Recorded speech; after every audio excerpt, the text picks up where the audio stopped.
दीननाथ नारायण दीननाथ नारायण भावना दीननाथ नारायण दीननाथ नारायण रूप माझे मनी राम नाम जपवाणी नाम जपवाणी राम नाम जपवाणी मनी राम नाम जपवाणी राम नाम हरे ब्रह्मांड नायका विश्वजना सपालका तुझे रूप माझे मनी राम नाम जपवाणी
चेक थोड़ा सा बेस बंद करो ला रे रे ला रे हा ला रे दे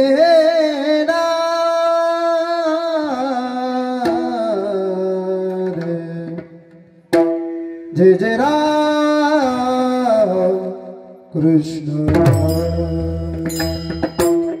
हरि जय जय राम कृष्ण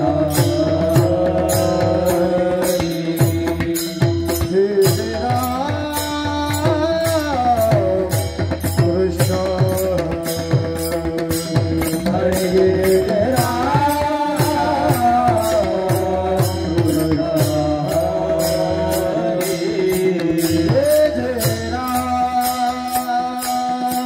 Krishna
धर्माचे पालन करणे पाखंड खंडन करणे पाखंड खंडन करणे पाखंड खंडन धर्माचे पालन करणे पाखंड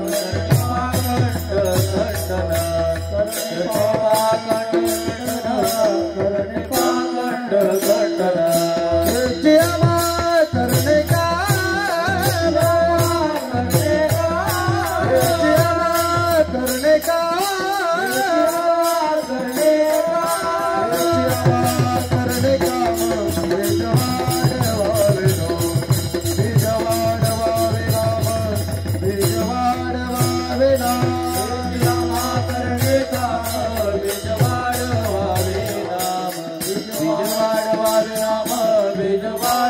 करणे पाखंड खंडन हाथी घेऊन बाण फिरे हाथी घेऊन बाण फिरे हाथी घेऊन बाण फिरे हाथी कृष्णा उत्तरे हाथी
तुम्हारे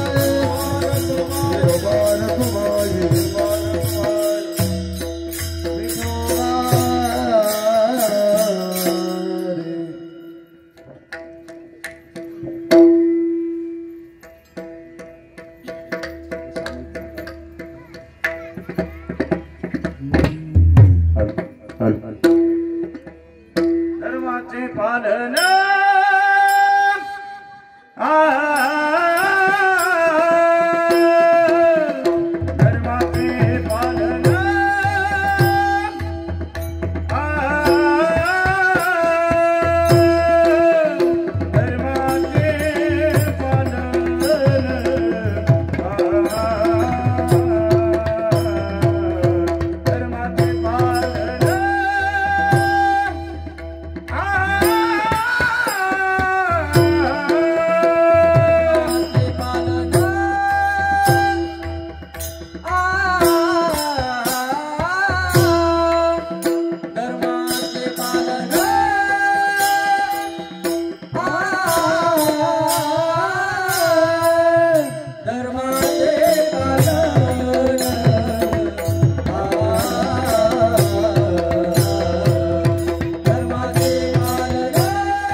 धर्माचे पालन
धर्माचे पालन करणे पाखंड खंडन हेच आम्हा करणे काम बीज वाढवावे नाम तीक्ष्ण उत्तरे हाती घेऊन वान फिरे हेच आम्हा करणे काम बीज वाढवावे नाम नाही भीडभार तुका म्हणे साना थोर हेच आम्हा करणे काम बीज वाढवावे नाम विठ्ठल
धर्माचे पालन करणे पाखंड खंडन हेच आम्हा करणे काम बीज वाढवावे नाम समचरण सरोजम चंद्र नीलाभुधावम जगन्निहित पाणे मंडनानम तरुण तुलसी माला कंदनम कंजनेत्रम सदैधवलासं विठ्ठलं चिन्तयामि नमो विठ्ठला राजया पांडुरंगा नमो रुक्मिणी माऊली ज्ञानगंगा नमो पुंडलिका नमो चंद्रभागा नमस्कार माझा रुक्मिणी पांडुरंगा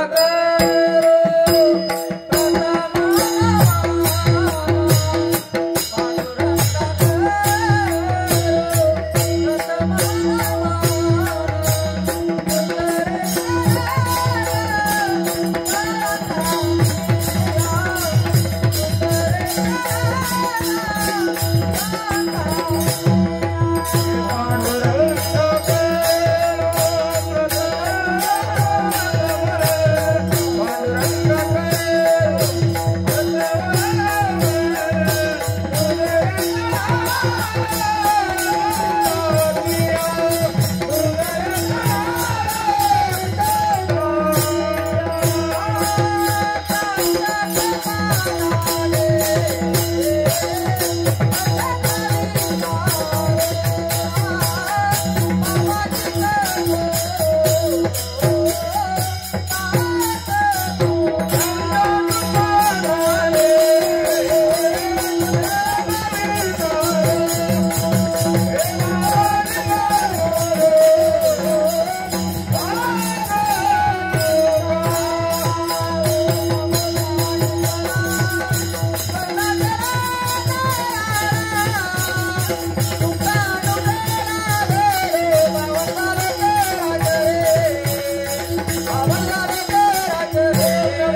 संतांचे त्यांच्या कृपादाने गतेचा विस्तारू बाबाजी सद्गुरुदास तुका आता वैवासित पावना ते भासती पंचानन समाना तया श्रोत्याची या चरणी जाणं साष्टांग नमन करीत असे आता गान गंधर्व देवता कोकिळ कंठस्वरा राखा कीर्तनी वैवासित लोकात याची या चरणी नमन गा वाद्यभूषित पावना ती प्रत्यक्ष मरेंद्रा समान तयाची या चरणी जाणं साष्टांग नमन करीत असे नमो सद्गुरु तुकया ज्ञानदीपा नमो सद्गुरु सच्चिदानंद रूपा नमो सद्गुरु भक्त कल्याण मूर्ती नमो सद्गुरु भास्करा पूर्ण कीर्ती सेवे लागे सेवक झालो तुमच्या लागलो निध चरणा आहो स्वामी तुकया देवा यावरील करा भावे रो विठ्ठल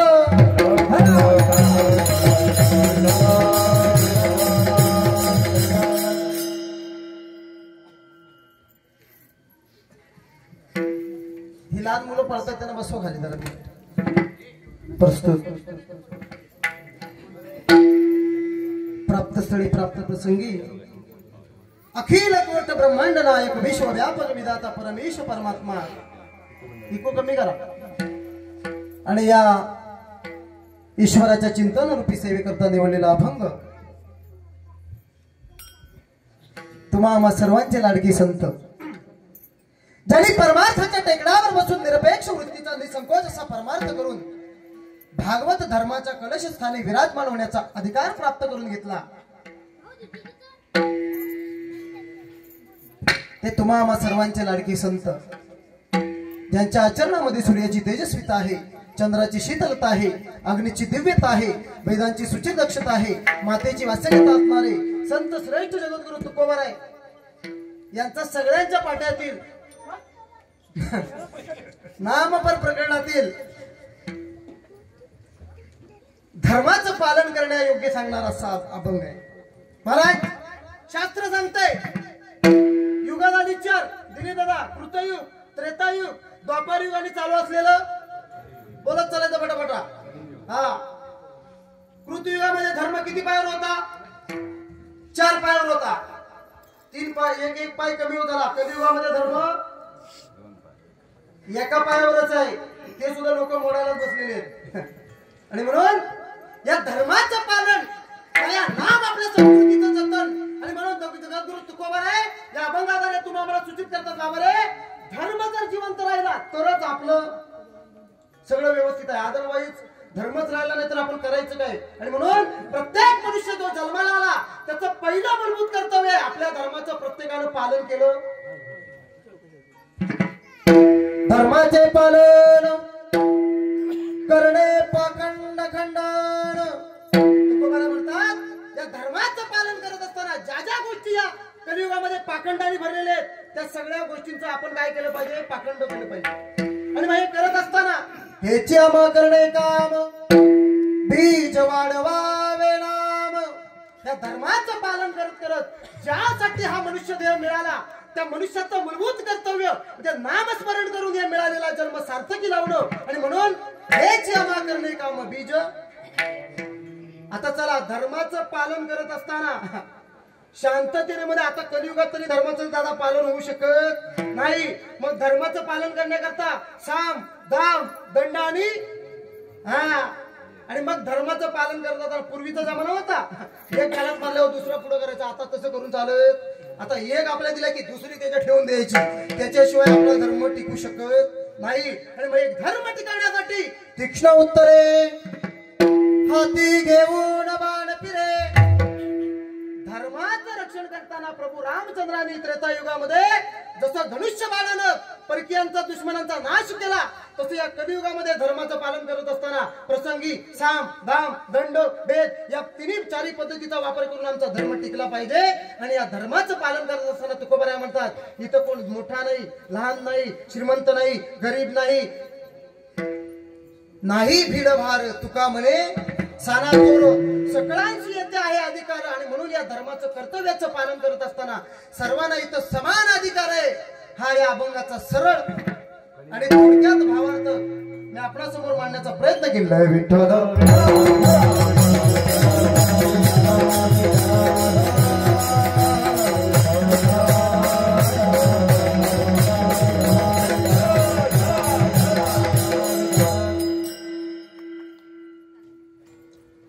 सेवेला प्रारंभ करण्यापूर्वी थोडासा परिहार द्यायचा तो असा की भगवान परशुरामांच्या पदस्पर्शाने पावन आणि पुनीत झालेली कोकण भूमी शिवछत्रपतींच्या कर्तृत्वानं गौरवशाली बनलेला महाराष्ट्र आहे. याच महाराष्ट्रातील रत्नांची खाण आपल्याला रत्नागिरी जिल्हा चिपळूण तालुका आणि या तालुक्यातील श्री सिद्धिविनायक मित्रमंडळ परशुराम पायरवाडी आणि या मंडळाच्या वतीनं शताब्दी महोत्सव एकदा टाळ्या वाजवा यांच्यासाठी सगळ्यांनी.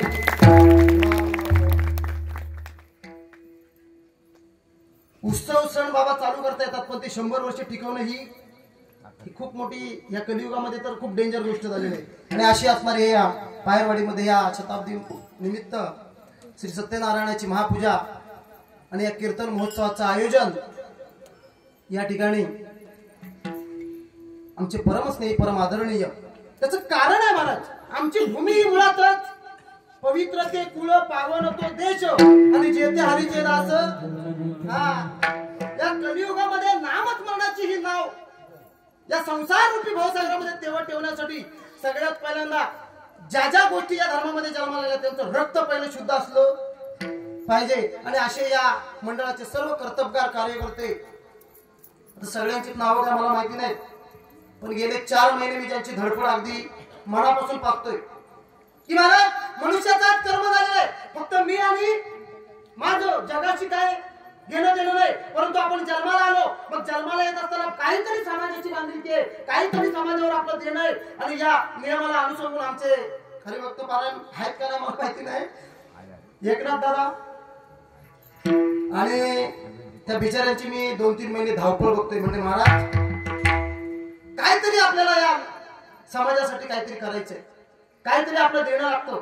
आणि म्हणून आमचे एकनाथ दादा आणि त्यांचे सर्व ग्रामस्थ मंडळ या ठिकाणी सर्व या मंडळाचे सभासद असतील त्यांनी अविरत मेहनत घेऊन या ठिकाणी ही कीर्तन महोत्सवाचं आयोजन केलेलं आहे. आमचे योगेश महाराज सुद्धा त्यांच्या जोडीला आहेत. अतिशय धर्मानं काढलेलं हे काम आहे महाराज. आणि म्हणून या सर्व मंडळाच्या कार्यकर्त्यांना मी शुभेच्छा देतो. चंद्र सूर्य असेपर्यंत त्यांचा हा संकल्प पुढे अगदी चंद्र सूर्य असेपर्यंत तो चालत राहावा अशी ईश्वर चरणी प्रार्थना करतो. तुम्हा सर्वांच्या चरणावर शिर साष्टांग दंडवत करतो. आता वाजलेले किती लाडकी बहीण वाजलेले बरोबर 8:30. आपल्याला काही जास्त नाही फक्त 11 वाजेपर्यंत कीर्तन करायचंय बरोबर ना. काय आवडलं का मी टायमात कीर्तन संपवणार आहे. या कीर्तन रूपी सेवेकरता चांगलंच सांगणार काय आवडलं आमचे ज्यांच्यावर माझ्या अनंत उपकार आहेत ते हरिभक्त पारायण या रत्नागिरीचं वैभव शक्तितुर्याचं केंद्रस्थान म्हटलं तर वावं ठरणार नाही. आमचे दत्ताराम महाराज आहेरे आणि माझ्या वडिलांसोबत ज्यांच्या बरेचशा बाऱ्या झाल्या ते आमचे परशुराम आपल्या सॉरी येसरे बाबा पांडुरंग दादा येसरे. आता ही दिग्गज मंडळी अशी सर्व मंडळी आहे. तुमच्या समोर कीर्तन सांगायचं म्हणजे थोडीशी भीतीच आहे पण काय घाबरू नका. तुम्ही पण घाबरू नका आणि मला पण घाबरून देऊ नका. म्हणून सर्वांनी शांततेचा आश्रय द्या. पुरुष तुम्हा सर्वांच्या चरणावर शिर साष्टांग दंडवत करतो आणि सेवेला सुरुवात करतो.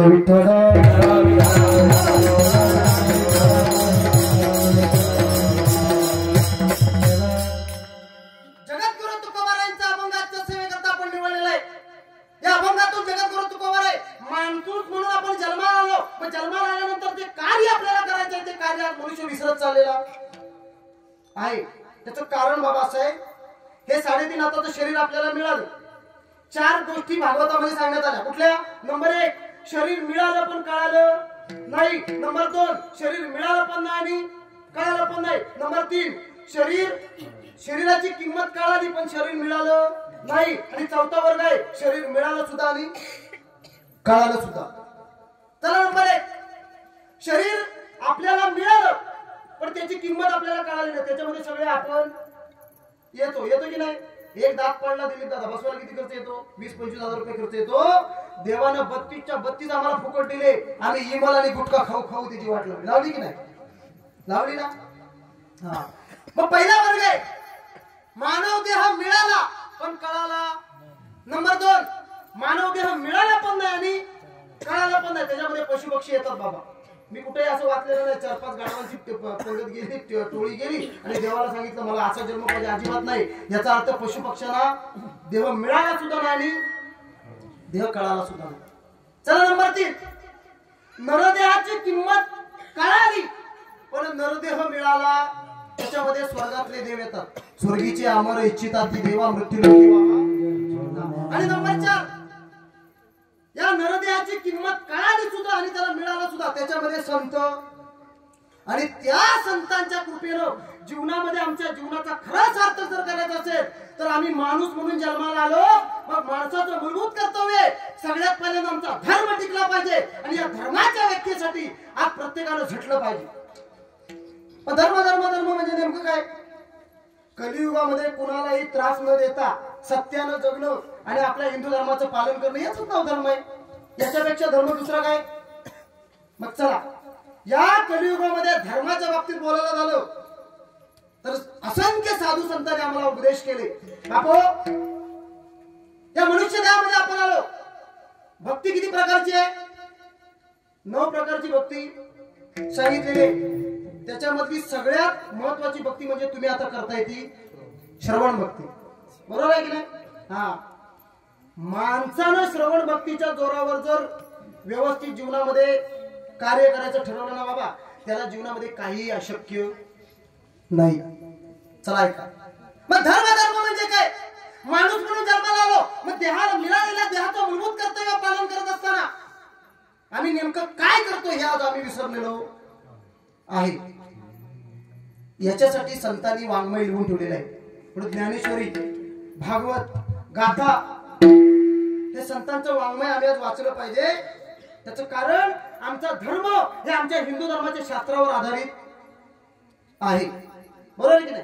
म्हणून जीवनामध्ये कथा, कीर्तन, प्रवचन या कलियुगामध्ये अनेक असंख्य साधना या नाम सत्तासाठी सांगितलेले आहेत. पण त्याच्यामध्ये श्रवण भक्ती ही सगळ्यात श्रेष्ठ भक्ती आहे. का?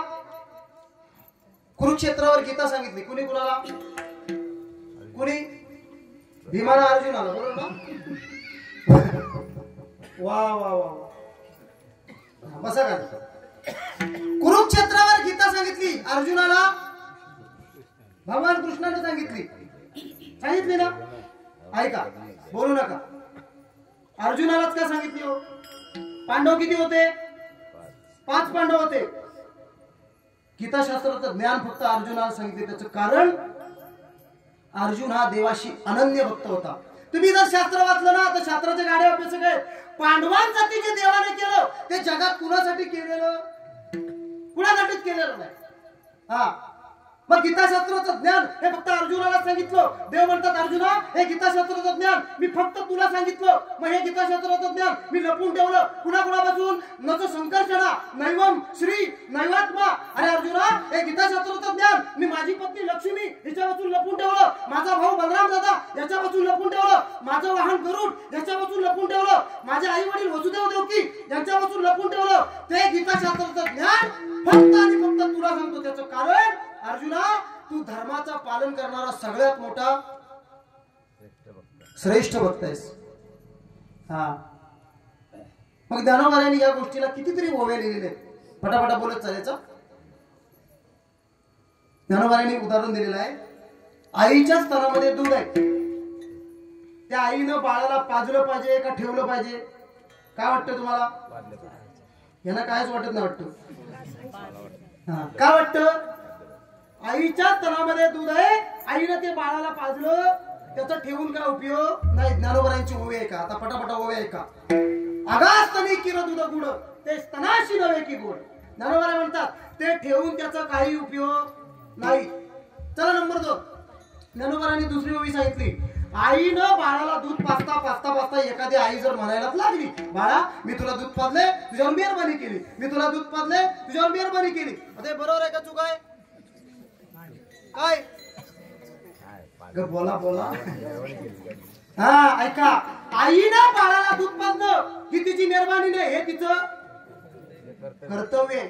हा, तसं अर्जुना हे गीताशास्त्राचं ज्ञान मी तुला सारखं सांगतोय. ज्ञानोबाने तिसरी उभी टाकली. सोनं शुद्ध करायसाठी त्याला सारखं आगीमध्ये टाकावं लागतं, बरोबर आहे? तर सोनार कोण असते त्यांना माहितीये. ज्ञानोबांचे ओवे का पुढता पुढती पुढे देता जोडी वाणी याची अधिकता म्हणून या सूर्य पंडू सुता पुढे बोल. अर्जुना, हे गीताशास्त्राचं ज्ञान मी तुला सारखं सांगतोय.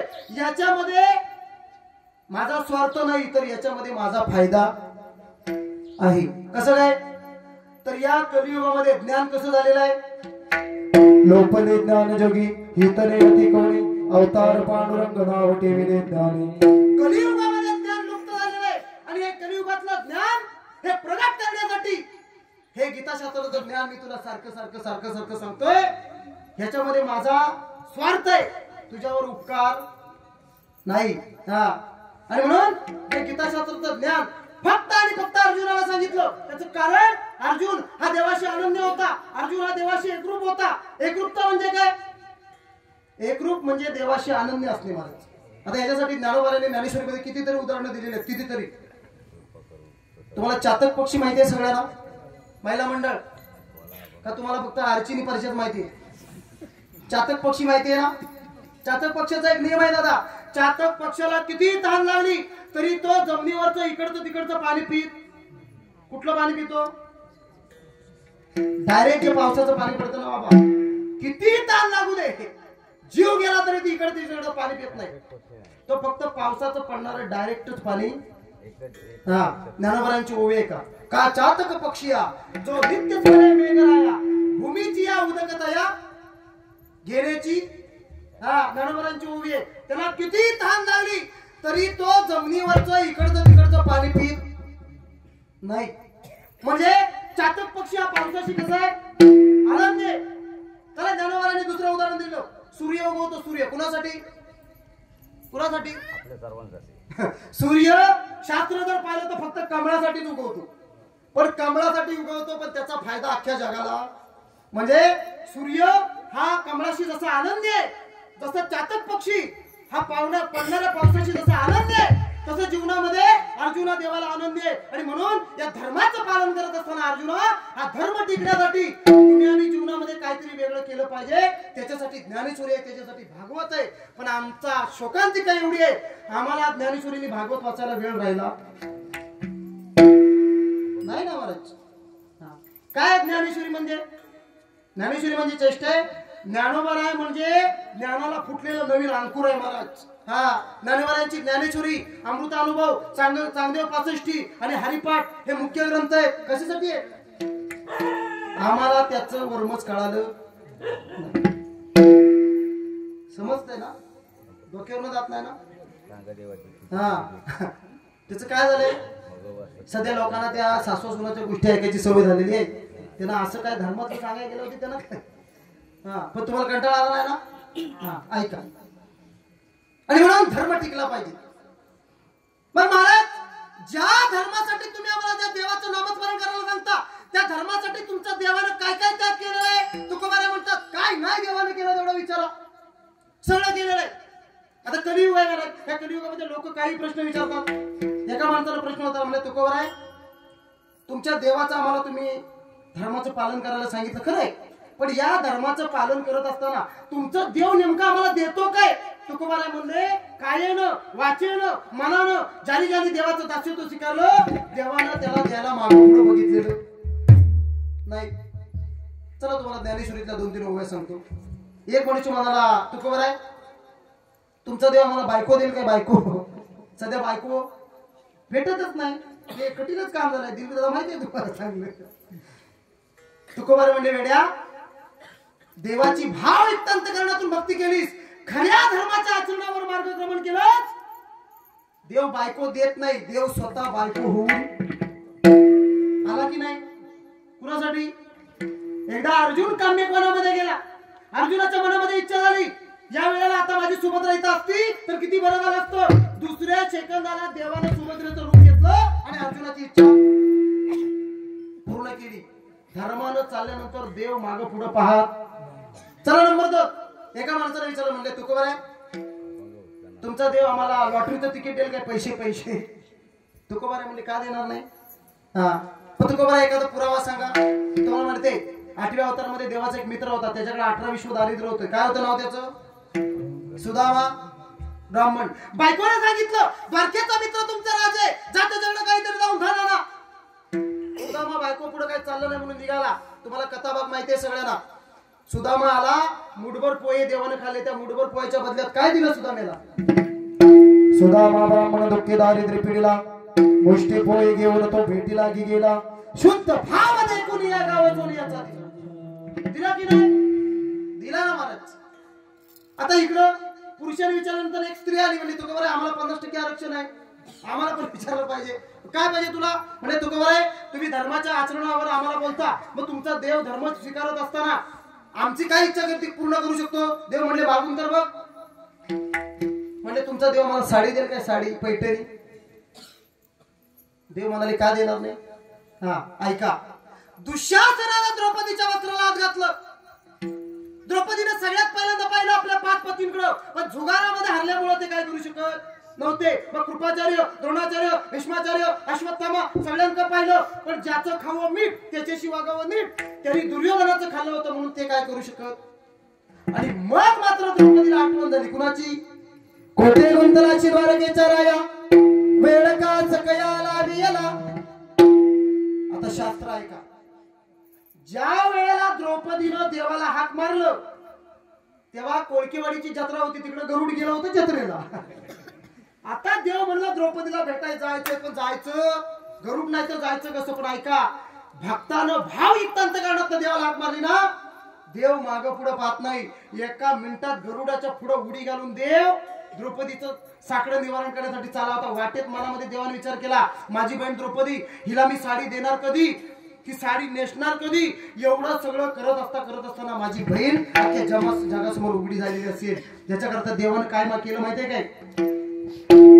द्रौपदी पांचाळी सभे माझे आणले, सभे माझे आणले, वस्त्रे आणले, वस्त्रे वस्त्रे आणले, वस्त्रे कैची झाले मावले. द्रौपदी पांचाळी सभे माझे आणले, सभे माझे आणले, वस्त्रे आणले, वस्त्रे वस्त्रे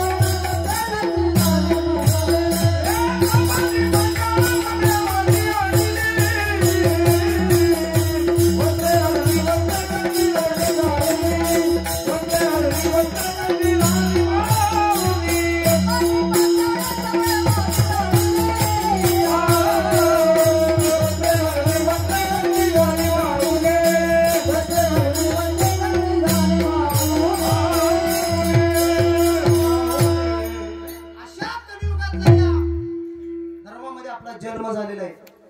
पण या कलियुगामुळं झालं धर्माचं. आमचा धर्म मी माहिती सांगितला एक पायावर उभा आहे. ऐका, भगवान कृष्णाने आपल्या हातातून 5 बाण काढले आणि 5 दिशेला मारले. सगळ्यात पहिल्यांदा आला धर्म. म्हणजे धर्मात तू काय पाहिलं?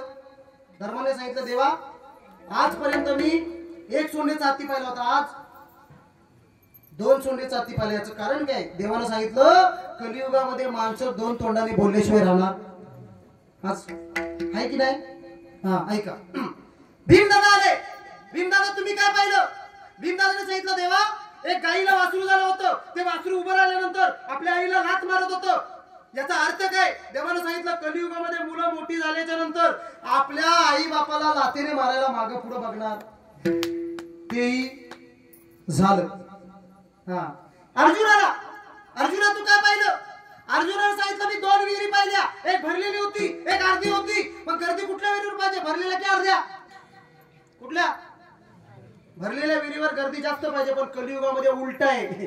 कलियुगामध्ये भरलेल्या विहिरीवर गर्दी अजिबात नाही, अर्ध्या विहिरीवर गर्दी जास्त आहे. याचा अर्थ भरलेली विहीर म्हणजे श्रीमंत लोक आणि अर्धी विहीर म्हणजे तुमच्या सामान्य लोक. म्हणून श्रीमंत आणि परमार्थ याचा काळीचाही सध्या संबंध राहिलेला नाहीत. आणि म्हणून हे धर्माचं काम टिकवणारी फार क्वचित माणसं असतात जे आपल्या धर्मासाठी झगडत असतात. आणि म्हणून अर्जुना हे कलियुगातलं 4थं लक्षण आहे. आणि सगळ्यात शेवटी आला कोण? नकुल आला. म्हणजे नकुला तू काय पाहिलं? नकुलाने सांगितलं एक एवढा मोठा दगड असा गरगरत आला आणि शेवटी एका झाडावर येऊन तो थांबला. याचं कारण काय? देवानं सांगितलं म्हणजे नकुला कलियुगामध्ये अन्याय, अत्याचार, बलात्कार, भूकंप होईल, आगी लागतील, ऍक्सिडेंट होतील, दरडी कोसळतील, एवढं सगळं होईल. पण जिथं जिथं जिथं या धर्माचं असं पालन चाललेलं आहे, जिथं जिथं हे रामनामाचं श्रवणाचं कार्य चाललेलं आहे, तिथं आघात येईल, पण त्याचा प्रादुर्भाव हा कमी असेल. मग आपली भूमी आता परशुराम भूमी आहे. 4 वर्षापूर्वी आपल्याकडे एक पाहुणा आला होता, कोरोना. चीनमध्ये किती माणसं मेली. आपल्याकडेही कोरोना आला, पण आपल्याकडे माणसं खूप फार कमी मेली. त्याचं कारण आपली भूमी परशुराम भूमी. आणि म्हणून या कलियुगामध्ये सगळं उलट चाललेलं आहे. काय काय झालेलं आहे या कलियुगामध्ये? आता काय होणार हे 750 वर्षापूर्वी संतांनी तेव्हाच लिहून ठेवलेलं आहे. काय सांगू दादा कलियुगाची तोरी, पुत्र तो होईल पित्याचा वैरी, व्रताला सोडून दारोदार फिरतील नारी, ऐसा शकून दादा तुम्ही ऐका निर्धारी. या कलियुगा माझे एक अद्भुत होईल, बहीण भावाचं दादा लग्न ते लागेल, 5 वर्षाची कन्या व्रतार मागेल, 6 वर्षाची कन्या दादा गर्भीण राहील, निर्गुण निराकार माहूर माझं गाव, शकून सांगावयाला या बाई माझं नाव. यातल्या सगळ्या गोष्टी जवळजवळ झालेल्या आहेत. बहीण भावाचं लग्न झालं, काही पत्नी आपल्या नवऱ्याला सोडून गेल्या, काही मुलांना आपल्या आई बापाला मारलं. आता 2च गोष्टी शिल्लक राहिलेल्या. कुठल्या? 5 वर्षाची मुलगी नवरा मागील आणि 6 वर्षाची पोरगी गर्भीण राहील. त्या वेळेला या कलियुगाचं वाटोळ होणार आणि पुन्हा एकदा सत्ययुगाला प्रारंभ होणार. आणि देव 10वा अवतार घेणार आणि तो घोड्यावर बसून येणार, पांढरे शुभ्र, हातामध्ये एवढी मोठी तलवार घेणार. एकनाथ दादा ऐकते ना? आणि त्या तलवारीनं पहिला मुंडकं कुणाचं उडवणार माहितीये?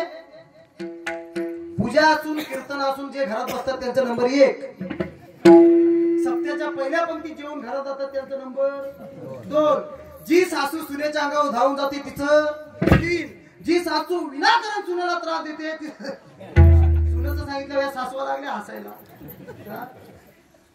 हे कलियुग आहे महाराज. या कलियुगामध्ये आमचा धर्म असा मोडकळी झालेला आहे. मग महाराज नेमका कलियुगामध्ये देव आम्ही आपला करायचा पण तो कुठला? त्याचं कारण आहे. शास्त्रकार सांगतात आकाशपती दमतोयम सागरम प्रति गच्छति सर्वदेव नमस्कारम केशवम प्रति गच्छति. तुम्ही पूजा कुठल्याही देवाची करा, ती पूजा पांडुरंग परमात्म्याच्या जवळच. आकाशपती दमतोयम, आकाशातून पडणारा पावसाचा थेंब हा नदी नाले याच्या मार्फत शेवटी दादा जातो कुठं? समुद्राला. तसं तुम्ही पूजा कुठल्याही देवाची करा, शेवटी जाते ती पंढरपूरच्या पांडुरंगाकडे जाते. बरोबर आहे का? चुक आहे? हा. मग आपल्या धर्मामध्ये देव किती आहेत? इकडे महिला मंडळ बटाबटा बोला, लाजू नका. मी इकडे पहिल्यांदा धर्म आपली काय भांडण आहे. आपल्या धर्मात देव किती आहेत? किती? तुम्ही आजारी नाही ना? कोण झालंय नाही तुम्हाला? एकच पांढरं. कसं एकच पांडुरंग? आपल्या धर्मामध्ये 33 कोटी देव आहेत. किती आहेत की नाही? हा. मराठी महिने किती? 12. पहिला कुठला? जानेवारी. पहिला चैत्र महिना. चैत्र महिन्यामध्ये कोणत्या देवाची जयंती येते? फटाफट बोला. महिला मंडळ तुम्ही लय हुशार आहे, मला माहिती आहे सगळं. बोला. पहिल्या चैत्र महिन्यामध्ये पाळणा आला होता कुठल्या देवाचा? चैत्र माशी हर्षा झाला, दिन सोनिया चाला, रडू नको राम बाळा, गातो पाळणा, गातो पाळणा, गातो पाळणा. कुठली चैत्र महिन्यामध्ये? राम नवमी. बरोबर आहे ना? चैत्राच्या नंतर पुढचा महिना चैत्र महिन्यानंतर कुठला? वैशाख महिन्यामध्ये एक वेगळा देव घोड्यावर बसून येतो. दिलीप दादा माहिती आहे कुठला? स्वस्ते श्री गणनायकं गजमुख शुभमंगल. त्या देवाचं नाव आहे नवर. चैत्र झाला, वैशाख झाला, पुढचा महिना कुठला? ज्येष्ठ महिना यांचा. जन्मोजन्मी हाच पती मिळावा म्हणून तुम्ही सर्व स्त्रिया खैराच्या झाडाची पूजा करता ना? हो, दोघी तिघी होच म्हणतायत. खैराच्या करू नका, वडाच्याच करा. जर खैराच्या केले तर सत्यवान नाही अफजल खान भेटेल.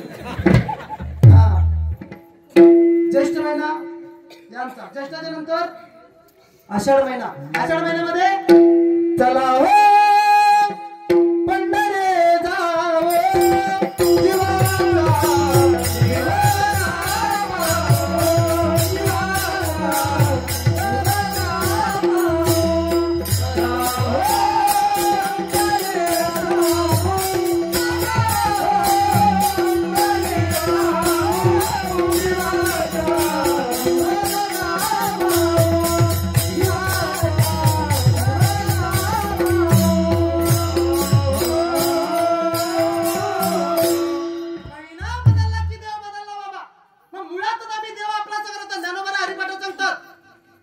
देवाची द्वारी उभा क्षण बरी तेने मुक्तिचारी.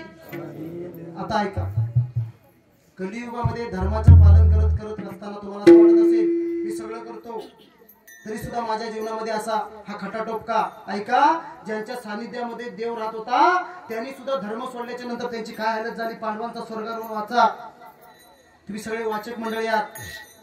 कलियुगामध्ये माणसाचा सत्यावर सध्या विश्वास बसत नाही. रामायणामध्ये राम लक्ष्मण सीता वनवासाला गेले, सगळ्याला माहिती आहे.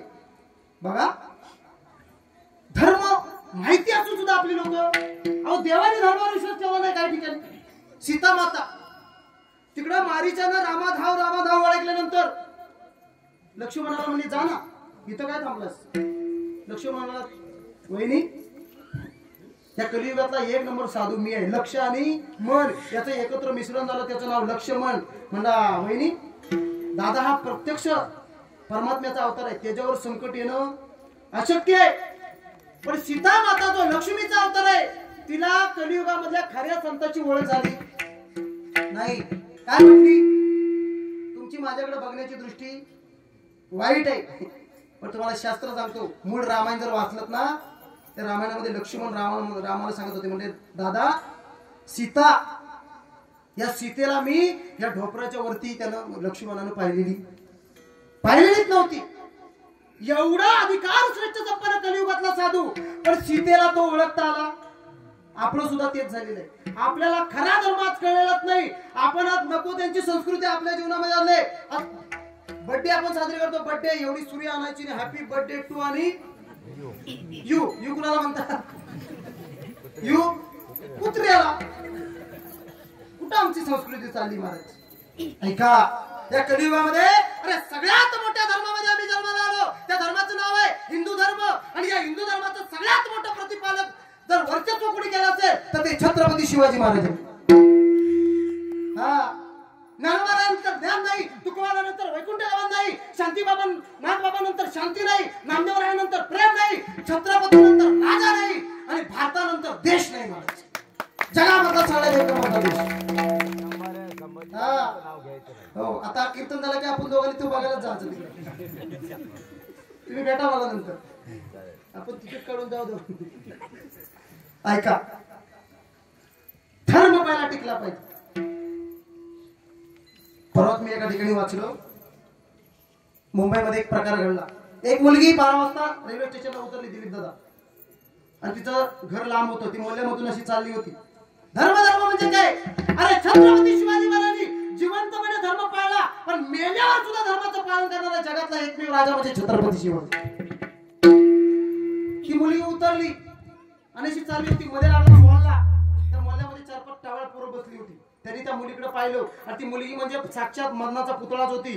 तिच्याकडे पाहिल्यानंतर काम वाचण्याचा भस्मासूर जागा व्हावा असं तिचं त्या मुलीचं लावण्य होतं. त्यांनी ठरवलं आता हिची इज्जत घ्यायची. त्यांनी तिचा राखपाट धरला. मुलगी जीवांच्या आकांतानं पळू लागली. चालता चालता एका बोळामध्ये शिरली. ऐका, सर्व घराचे दरवाजे बंद होते. कर्मधर्म सोयगाने एका घराची खिडकी उघडी होती. त्या मुलीनं धावत जाऊन त्या खिडकीतून आतमध्ये पाहिलं, आणि त्या दरवाजावर थाप मारली. म्हणजे दादा दारोगडा. आतमध्येतून एक 25 वर्षाचा यवन तरुण मदमस्त जवानीमध्ये आलेला. त्यानं दार उघडलं. तिनं सांगितलं माझ्या इज्जतीला धोका आहे, माझं रक्षण करा. मुलानं दरवाजा बंद केला. ते चोर निघून गेले. 5 मिनिटांनी ती मुलगी जायला निघाली. त्या मुलाने मनामध्ये विचार केला, ज्या इज्जतीचं रक्षण करण्याकरता मी धावत होती ती इज्जत हिची मी सुद्धा लुटू शकत होतो. मग हिनं असं काय माझ्यामध्ये पाहिलं की हिनं मला दरवाजा उघडायला सांगितलं आणि मग न राहता त्यानं राहून त्या मुलीला विचारलं, म्हणत ताई ज्या इज्जतीसाठी तू पळत होतीस ती इज्जत मी घरामध्ये एकटा असताना तू माझ्या स्वाधीन केलीस कशी? तेव्हा त्या दिलीनं उत्तर ऐका, मुलीनं उत्तर दिलेलं ऐका. ते गुंड माझ्या मागे लागले, मी पळत होते, पळता पळता 33 कोटी देवांचं मी नाव घेत होते, पण त्या 33 कोटी देवांवर मला एकही देव मला सोडवायला आला नाही. पळता पळता तुझ्या घरासमोर आले, तुझ्या घराची खिडकी उघडून पाहिली, त्या घरामध्ये मी असा देव पाहिला की त्या देवानं स्वप्नामध्ये आई बहिणीच्या इथं तिकडे पाहिलं नव्हतं आणि त्यानं पाहिलं त्याला जिवंत सोडलं नव्हतं. असा जगामधला एक नंबरचा धर्माने वागणारा राजा, ज्याच्यामुळे जिवंत राहिले मंदिरावरचे कळस आणि ज्याच्यामुळे जिवंत राहिली हिंदूच्या दारासमोरची तुळस, असा जगामधला एक नंबरचा राजा. राजा म्हणजे शिव छत्रपती, छत्रपती शिवाजी महाराज. अरे कुणाला म्हणजे शिव छत्रपती? ऐका, शी म्हणजे शिस्तप्रिय, वा म्हणजे वाघाचा वाचला, जी म्हणजे जिजाऊचा पुत्र, म म्हणजे मराठ्यांचा वाली, हा म्हणजे हार न मानलेला, रा म्हणजे रयतेचा राजा, ज म्हणजे जनतेचा वाली, महाराज म्हणजे मराठ्यांचा वाली, हा म्हणजे हार न मानणारा, र म्हणजे रयतेचा राजा आणि जे म्हणजे जिजाऊचा पुत्र. असा छत्रपती शिवाजी महाराज हा जगामधला धर्माने वागणारा एकमेव राजा आणि त्याच्या वंशात आम्ही जन्माला आलो. आणि आम्ही आज काय करतोय? आमचा धर्म गेला गळून. आता इथं सगळ्या माता भगिनी बसलेल्या आहेत. आपला खरा धर्म, बायकांचा खरा धर्म, डोक्यावर पदर हा तुमचा खरा धर्म आहे. आता पदरच राहिला नाही, डोईचा पदर आला,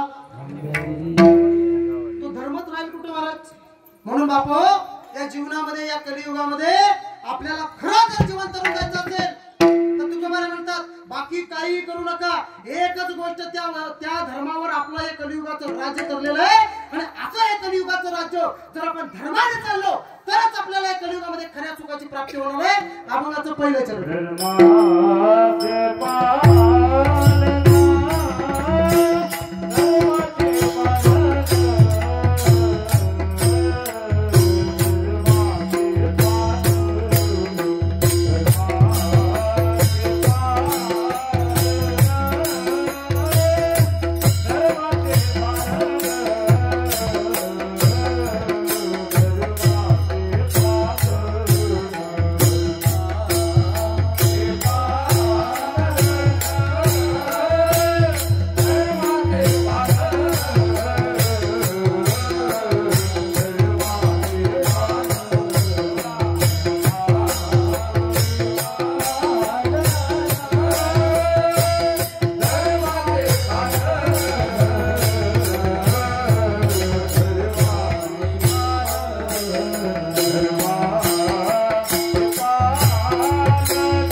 खऱ्या परमेश्वराची प्राप्ती व्हायला जास्त वेळ लागत नाही. म्हणून बापू पहिल्यांदा धर्म टिकवा. कलियुगामध्ये 100 वर्षाचं आयुष्यमान आपल्याला प्राप्त झालेलं आहे. काही वेळ आपला परमार्थात गेला, प्रपंचामध्ये गेला, पण महाराज धर्माची व्याख्या चुकली ना की त्याचं फार मोठं नुकसान आपल्याला भोगावं लागतं. माझी सांगितलं महाभारतामध्ये अर्जुनासाठी जे देवाने केलं ते जगात कुणासाठी केलं? सगळ्या मर्यादा अर्जुनाला माफ. सगळ्या काय केलं अर्जुनासाठी? 2 मिनिटं सांगतो ऐका. कौरव पांडवांचं युद्ध होणार होतं. देव म्हटले अर्जुना आपल्याला शिष्टाई करावी लागेल. अर्जुन म्हणतो देवा शिष्टाई करायची काय गरज आहे? देव म्हणजे तुला शिष्टाईचा नियम माहिती नाही. जो पक्ष शिष्टाई घेऊन जाईल आणि समोरच्या पक्षाने तो शिष्टाई मोडली तर शिष्टाई घेऊन गेलेल्या पक्षाने केलेल्या कर्माची फळं मोडणाऱ्या पक्षाला भोगावी. आणि भगवंताला माहिती होतं दुर्योधन कधी शिष्टाई मान्य करणार नाही. ऐका भगवान कृष्ण उठले हस्तिनापुरामध्ये आले. म्हणजे दुर्योधना पांडवांचं राज्य पांडव जुगारामध्ये हरले. ठरल्याप्रमाणे 12 वर्ष वनवास 1 वर्ष अज्ञातवास केलेले पांडव आलेले. ठरल्याप्रमाणे त्याचं अर्ध राज्य त्यांना देऊन टाका. दुर्योधन एक अक्षर बोलला, एक पण अक्षर बोलला. देव म्हणाले दुर्योधना जाऊ दे मरू दे, अर्ध राज्य राहू दे, निदान 5 गावं तरी पांडवांना द्या. तेव्हा दुर्योधन काय म्हणाला बघा, सुच्चम अग्रम न दास्यामी विना युद्धेन केशवा. म्हणजे कृष्ण 12 गाव दूर राहिले, 5 गाव दूर राहिले. सुच्चम म्हणजे सुईच्या टोकावर मावेल एवढं राज्य मी पांडवांना देणार. ऐका देव म्हणाले मग आपल्या कर्माची फळं भोगा. आणि देव जायला निघाले तेवढ्यात दुर्योधनाने देवाला जेवायचं निमंत्रण दिलं. म्हणजे देवा आलात तर 2 घास खाऊन जा. तेव्हा भगवंतानी दुर्योधनाला उपदेश केला. म्हणजे दुर्योधना माणसाला किती फुकट मिळालं म्हणून माणसाने कुठेही पोट फुटपर्यंत जेवायचं, फवार मारायचं.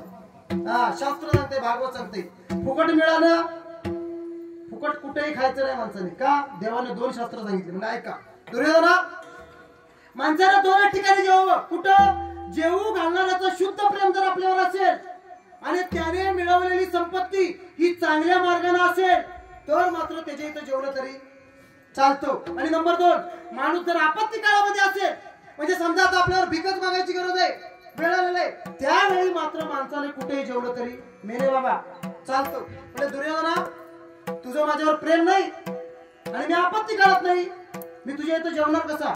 तेव्हा दुर्योधनाने सांगितलं म्हणजे देवा चला थांबा, तुम्ही आपत्ती काळात नाही मी समजू शकतो, पण माझं तुमच्यावर प्रेम नाही हे तुम्ही कशावरून म्हणता? आम्ही पांडवांचा तिरस्कार करतो याच्यावरूनच ना. देव म्हणाले अगदी बरोबर आहे दुर्योधना, तू पांडवांचा तिरस्कार करतो आणि म्हणून मी तुझ्या इथे जेवत नाही. दुर्योधन म्हणला काय देवा बरोबर बोलता तुम्ही?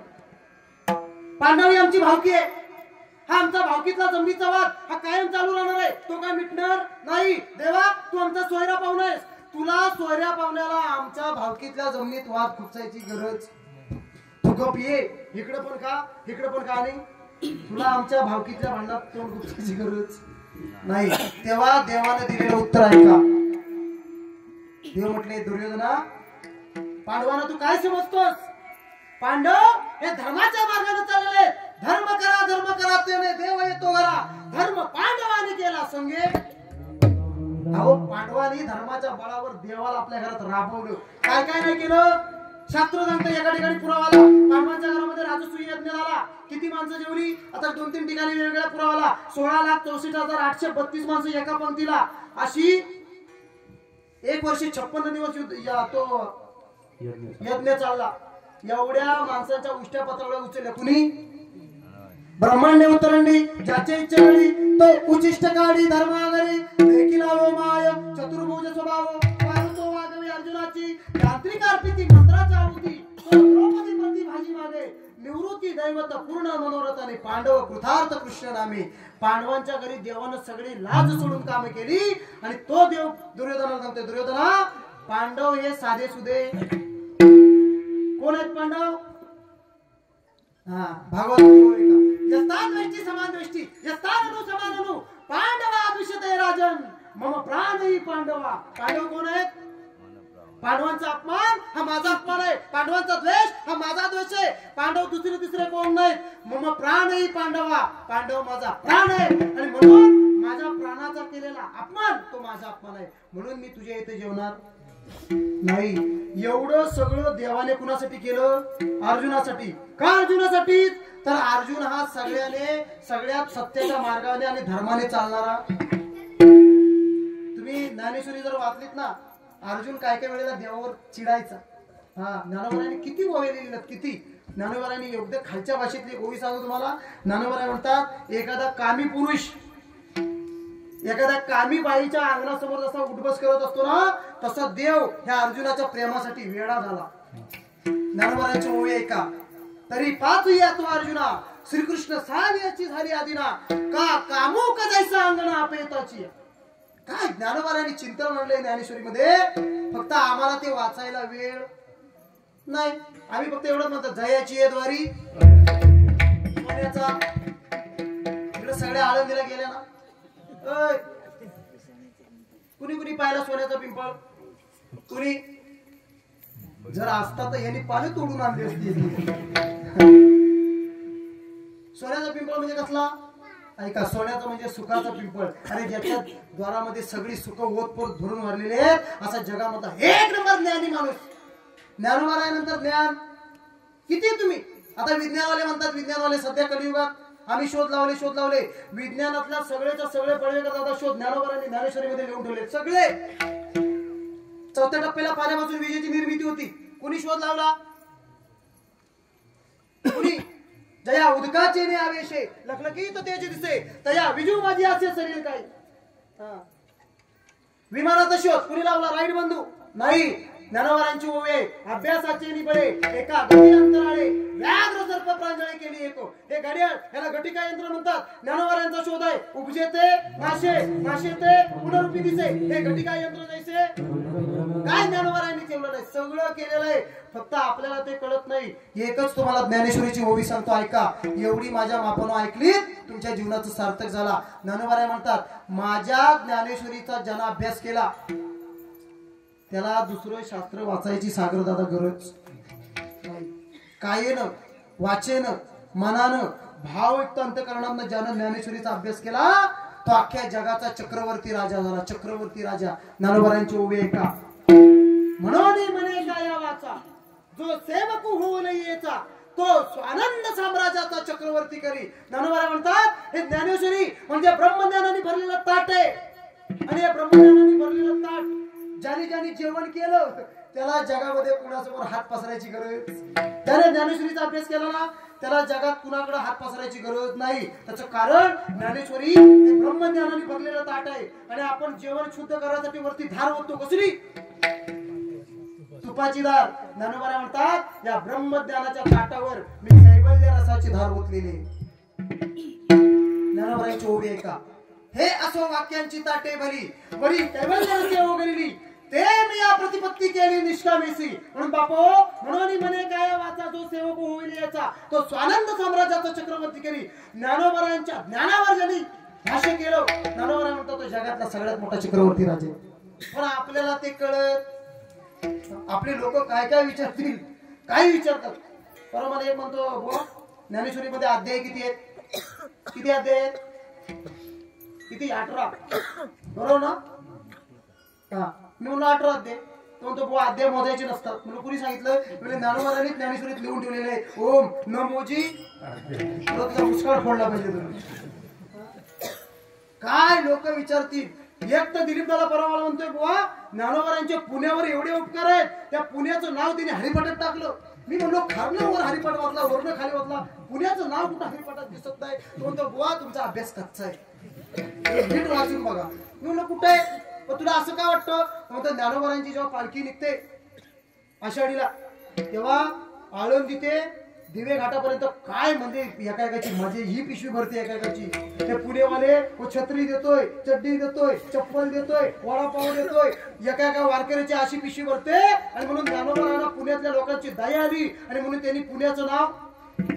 मी म्हटलं एवढा हरिपाठ रोज सकाळ संध्याकाळ म्हणतो मला पुण्याचं नाव कुठे दिसत नाही. तो म्हणतो बुवा नीट वाचा पुण्याची गणना. तुझा मुस्काडच फोडला पाहिजे. हे कलियुग आहे महाराज. इथं काय लोक विचारतील त्याचा नेम नाही. पण बापू ज्ञानेश्वरीचा अभ्यास करा. ज्ञानेश्वरी म्हणजे साधन आहे महाराज. ज्ञानोबाने सांगितलेलं आहे माझी ज्ञानेश्वरी ही सगळ्यांच्या हितासाठीच मी निर्माण केलेली आहे. पण आपल्याला त्याचा अर्थ कळत नाही. आपण सप्त्याच्या पहिल्या दिवशी काढायची, 7 दिवस वाचायची, 7व्या दिवशी कर्कचून बांधायची ती पुढच्या सप्त्याला. तिथपर्यंत ज्ञानोबा आमची घुटमटून. हा म्हणून बापू जीवनामध्ये जे करायला पाहिजे ते आता करा. तुम्ही म्हणाल नंतर करेन, अजिबात नाही. दात पडून गेले ना काय त्या ठिकाणी भजन ऐकतो ना भाग्या गेला शिव गेला दातच राहिले भाग्या गेला शिव गेला कुठं म्हणणार. म्हणून आता करायला पाहिजे ते आता करा. म्हणून आम्ही एखाद्याला म्हणलो ना बाबा रे माळ घाल तो म्हणतो बुवा अजून आमचे खायचे दिवस आहेत आपण माती खातोस. बरं किती खाल्लं तरी माणसाचं समाधान. म्हणून परमार्थ करायच्या वेळेतच करा. कधी जेव्हा हे सगळं सिद्ध आहे हात चालावया पाय तेव्हा तू आपले स्वहित पाय तीर्थयात्रा जाय चुकू नको. नाही तर आमचं अख्खं आयुष्य शालजीव पकडत गेला. आम्ही परमार्थ करणार कधी. म्हणून बापू आपल्या धर्मामध्ये जो खरा वैष्णव आहे त्याला आपल्या एका वर्षामध्ये एकूण एकादशी किती येतात. महिला मंडळ किती महिन्याला 2 मग वर्षाला किती 24 आणि 5 पर्वकाळ 24 आणि 5 29. या 29च्या 29 ज्या विधी आहेत त्या खऱ्या वैष्णवानं पाळल्या पाहिजेत. हे खरं धर्माचं पालन आहे. हा धर्म म्हणजे नेमकं काय काय पंढरपूरलाच गेल्यावर देव प्राप्त होतो. चूक तुकोबारा म्हणतात ठाईचं वैसोनी आवडी अनंत न लगती सायाचं सुखी येतो घरा. आम्ही वैकुंठाकडे जाण्याची स्वप्न बघतोय पण खरं वैकुंठ पाहिलंय कोणी. ज्ञानोबारा म्हणतात वैकुंठ इथंच आहे. ज्ञानदेव पाठ हरी हा वैकुंठ आणि भरला घनदाट काय सगळं इथंच आहे. फक्त आपल्याला ते कळलं. हा शास्त्र कुठं वापरायचं हे कळलं पाहिजे. पहिलं शास्त्र चुकीच्या ठिकाणी वापरलं त्याचा तोटा सहन करावा लागतो. पॉवर वापर 2 मिनिटात सांगतो तुम्हाला. 4 पंडित होते. त्यांनी वेदांचा अभ्यास केला आणि ते आपल्या घरात चालले होते. मध्ये लागली एक नदी. त्या नदीमध्ये चौकीच्या चौकीत आता आंघोळीला गेले. त्यातल्या तिघांना होती पोहणी आणि एकाला नव्हती पोहणी. तो लागला बुडायला. बघा शास्त्र सर्वनाशम समुत्पन्ने अर्धेम त्यजति सपंडिता. शास्त्रकार सांगतात शास्त्र चुकीच्या ठिकाणी वापरलं ना त्याचा तोटा सहन करावा लागतो. तो एक लागला बुडायला. तिघे जण म्हणजे आता याला वाचवलं पाहिजे पण म्हणजे असं नाही वाचवायचं. मग म्हणजे आपण पंडित आहे आपण शास्त्र वाचायचो या शास्त्राने वाचायचो. पण त्यांना एक ओवी सापडली सर्वनाशम समुत्पन्ने अर्धेम त्यजति सपंडिता. याचा अर्थ एखादी गोष्ट पूर्णपणे नाश पावतात तिथं किमान त्यातल्या अर्धी तरी उपयोगात आणली. पण त्यांनी काय केलं एवढी मोठी तलवार घेतली आणि तो बुडत होता त्याचं मुंडकं कापलं नाही आणि काठावर घेऊन. बरोबर केलं ना आधी. शास्त्र बरोबर आहे पण ते इथं चालून चालत. मग ते शास्त्र कुठं. एखाद्याच्या पायाच्या अंगठ्याला समजा रोग झाला. डॉक्टर म्हणाले दादा यावर्षी तुम्हाला अंगठा काढावा लागेल. बाबा म्हणाले मी काढणार नाही. डॉक्टर म्हणाले या वर्षी काढलाच नाही तर पुढच्या वर्षी पाय ढोपरातनं काढायला लागेल. त्याच्या पुढच्या वर्षी नाही तर हिथून काढायला लागेल. त्याच्या पुढच्या वर्षी काढलाच नाही तर तुम्हाला घराच्या बाहेर काढायला लागेल. तेव्हा बाबा म्हणतात हे सगळं कापलेल्यापेक्षा अंगठा कापलेला. हे जर कळलं नसेल ना ते तिघे उरले होते ना पंडित तिघे ते एका हनुमंताच्या मंदिरात जाऊन बसले आणि तिथे गृहस्थ आश्रमी माणूस आला. आणि गृहस्थ आश्रमाचा नियम आहे काय आतिथ्यम शिवपूजनम प्रतिदिनम मिष्टान्नम पानमरी साधू संघ उपासते सततम धन्य धन्य गृहस्थ आश्रमा. गृहस्थ आश्रमाचा नियम आहे एक तरी अतिथी आपल्यासोबत संध्याकाळी जेवला. त्यानं ते तिघांना आपल्या घरी नेले आणि कर्म धर्म सोयगानं आदित्य महाराज जेवणामध्ये काय बनवलेलं ते वडे वडे करतात ना गटारी. त्याला मध्ये काय असतं छिद्र. ऐका ते तिघे जेवायला बसले. आता ते तिघे पंडित बघा मी शास्त्र चुकीच्या ठिकाणी वापरल्यानंतर काय होतं ते सांगतोय. त्याने त्या वड्याला छिद्र पाहिले म्हणजे थांबा थांबा थांबा थांबा थांबा काय जिथं छिद्र आहे तिथं अनर्थ आहे. छिद्रेषु बहुला अनर्था भवन्ति. जिथं छिद्र आहे तिथं अनर्थ आहे. जेवायचं नाही निघून गेले. अरे बावळटा छिद्र आहे तिथं अनर्थ आहे. पण ते हे शास्त्र जेवणाच्या ठिकाणी वापरून चालत. ते कुठं वापरायचं ज्ञानोबा सांगतात. नदीला मोठा पूर आलेला आहे आणि त्या पुराच्या पलीकडे आपल्याला जायचंय. एक मोठी नाव घ्यायची आणि त्या नावेला चांगले 10-15 छिद्र असलेली नाव घ्यायची तिच्यात बसायचं आणि पुरात उडी घ्यायची म्हणजे लगेच आपण नदीच्या पलीकडे जाऊ. बरोबर ना.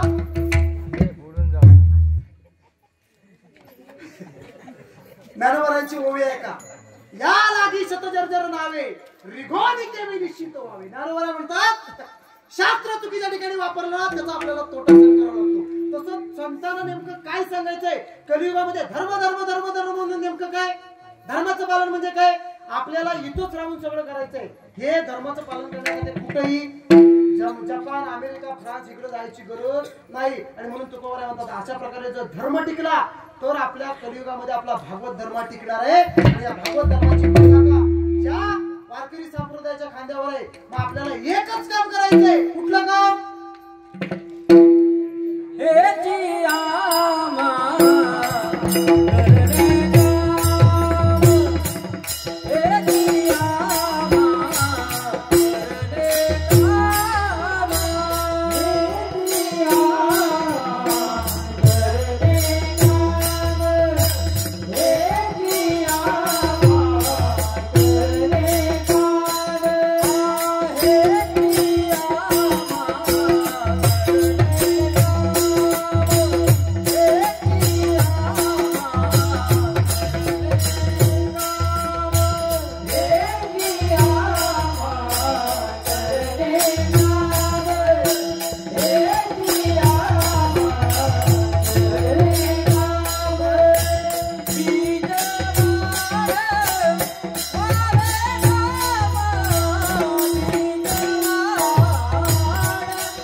क्षमा करणे काम बीज वाढवावे नाम.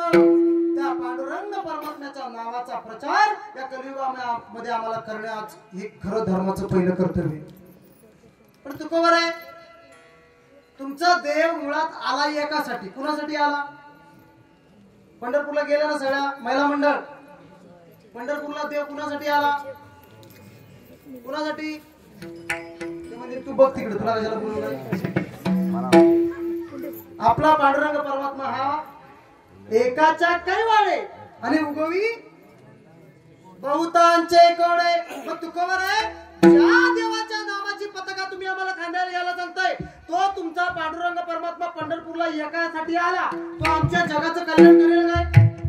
करेल का नाही? अहो करायसाठी तो आलेला आहे. ज्ञानेश्वरी सांगतो थोडीशी ऐका. एकासाठी आला पण अख्ख्या जगाचं कल्याण करणे हे त्याचं कर्तव्य आहे. नंबर 1 पटापटा मला सांगायचं.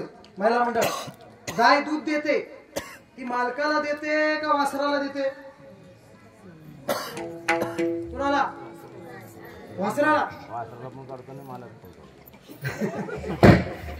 गाय दूध देते. मी तुम्हाला साधा प्रश्न विचारलाय. कुणाला? वासराला की मालकाला? जर वासराला दिलं असतं तर वाशिष्ठी डेअरी फार्मला आली असती. हा खरं गाय दूध देते ह्याच्यावर मजा कुणाची आहे? मालकाची मजा आहे. हा ज्ञानोबारांची ओवे का वसाचे नि ओरसे दुखते करून ज्ञानोबा म्हणतात गाय दूध देतं वासराचं निमित्त आहे पण तिचा फायदा अख्ख्या जगाला. तसं पांडुरंग परमात्मा आला पुंडलिकासाठी पण अख्ख्या जगाचं कल्याण करणं हे त्याचं परम कर्तव्य आहे. हे कळलं नसला तर पुढे सांगतो. बस बस बस बस बस. हा इकडं माझ्याकडं. काय ते कलियुग आहे माझ्याशी. कलियुगाची पोरं म्हणजे आपल्या पुढचे 2 पावलं. परत तिकडे रत्नागिरीला कीर्तन होतं माझं. एक पोरगाशीच गडबड करत होतं. म्हणून हे शांत बस. तो म्हणतो बुवा माईकवर 2 तास तुमचीच बकबक चाललेली मला पण शांत बसायला लागतं. मी म्हणलो दगड घाला डोक्यात. तुझं नाव काय रे? तुझं? म्हणतो सोहम. तुम्हाला म्हणतो बुवा तुमचं नाव काय? म्हणतो माझं नाव निलेश. मी त्याला विचारलं तुझा जन्मदिवस कुठला रे? तो म्हणतो शनिवार. आता त्याने गप्प बसतो, तो मला उलट म्हणतो बुवा तुमचा जन्मदिवस कुठला? मी म्हटलो रविवार. तो म्हणतो तुम्ही बुवा असून खोटं बोलताय का? रविवारी सुट्टी असते. एक पोरगा 12 दिवस शाळेतच गेला नाही. त्या गुरुजी त्याला शोधायला घरात आले. त्याच्या आजोबावर उन्हाला बसले होते दिलीप जण. ऐकते का? त्या आजोबांनी गुरुजींना बघितलं. म्हणजे भांड्या लप लप लप लप लप तुला गुरुजी शोधा आले. भांड्या म्हणतो आजोबा माझं मरू द्या तुम्हीच लपा का? तो शाळेत सांगितलंय आजोबा मारले त्यांचं 12 झाले शेवटी शाळेत. आता असे जर नमुने कलियुगात असतील तर असू दे बसले ते. म्हणून कलियुगामध्ये देव एकासाठी आला पण सगळ्याचा उद्धार. चला कुरुक्षेत्रावर गीता सांगितली कुणाला? अर्जुनाला. पण तिचा फायदा फक्त अर्जुनालाच आहे का हो? नाही. अर्जुनाचं फक्त बाबा निमित्त होतं. गीता शास्त्र अख्ख्या जगाला सांगायचं होतं. ज्ञानोबांची उभे एका तरी अर्जुनाचे निराजे गीता प्रकाश श्रीराजे संसारा एवढे थोर जे फेडिले जगाचे. ज्ञानोबा म्हणतात देवाने अर्जुनाला गीता सांगितली ही फक्त अर्जुनाचं निमित्त होतं. अख्ख्या जगाचं कल्याण करणं हे देवाचं पहिलं कर्तव्य. बरोबर की नाही? तसं एकाच्या कैवाड्यासाठी आमचा पांडुरंग परमात्मा आला पण अख्ख्या जगाचं कल्याण करणं हे त्याचं कर्तव्य आहे. आणि म्हणून त्या पांडुरंग परमात्म्याचं नाव हे जगाच्या पाठीवरचं सगळ्यात मोठं क्षेत्र आहे कलियुगातलं. म्हणून सगळ्यांनी अंग सोडा बघू आता. सोडा. गावकीतला असेल शर्यतला असेल धार्यात असेल तर काय आहे माहिती? त्या कलियुगामध्ये सगळ्यात सोपी नाव आहे. या कलियुगामध्ये हा संसार रूपी भवसागर आहे. त्याच्यामध्ये लाटा उसळतात. कसल्या? प्रारब्ध क्रियामान आणि संचित. आणि या प्रारब्ध क्रियामान संचिताच्या लाटांमध्ये ही 3.5 हाताची नाव अशी डगमग करते. डगमग कशी करते? डगमग डोले माझी पाण्यावरी नावरे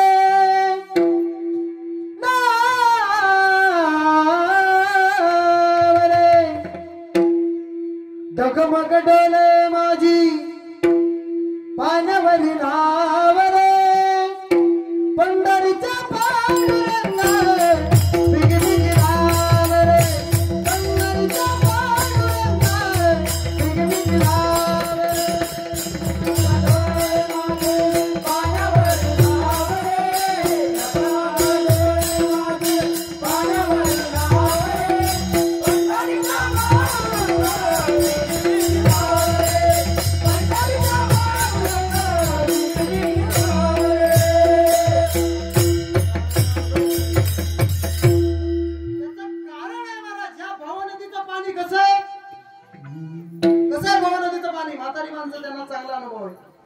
भव नदीचं पाणी उलट आहे. उलट भव नदीचं पाणी रे गड्या मोठे ओढीते